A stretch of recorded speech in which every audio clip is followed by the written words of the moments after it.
NDA पूरी तरीके से मजबूत है और इस मजबूती को दिखाने के लिए केंद्रीय गृह मंत्री अमित शाह बिहार दौरे पर है। जिस तरीके से एनडीए में सीट बंटवारे को लेकर मतभेद दिख रहा था, वो मतभेद अब खत्म होता हुआ नजर आ रहा है, क्योंकि सभी एनडीए के सभी घटक दलों ने अपने अपने उम्मीदवार उतार दिए हैं, चाहे वो पहले चरण के मतदान के लिए हो या दूसरे चरण के मतदान के लिए हो। जो 6 तारीख को पहला मतदान होना है और दूसरा जो मतदान होना है वो 11 नवंबर को होना है। तो ऐसे में कहीं ना कहीं इसके लिए आज केंद्रीय गृह मंत्री अमित शाह ने चिराग पासवान से मुलाकात की है और वो भी मुलाकात काफी देर तक चली है। पटना के मौर्य होटल में ये मुलाकात हुई है और मुलाकात के दौरान कई तरह की बातें हुई है।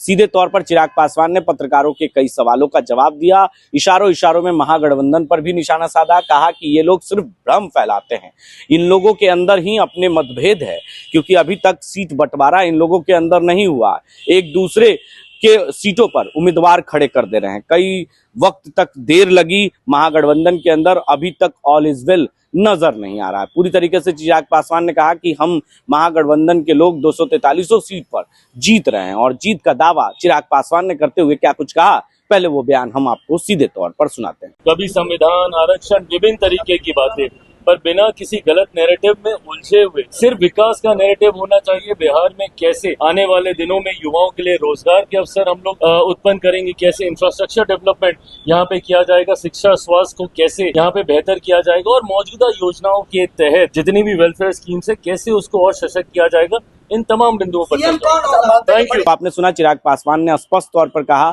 कि हम लोग पूरी तरीके से मजबूत हैं और मजबूती के साथ इस बार जीतते हुए नजर आ रहे हैं और अधिक सीटों से इस बार जीतकर उन्होंने दावा पेश किया है।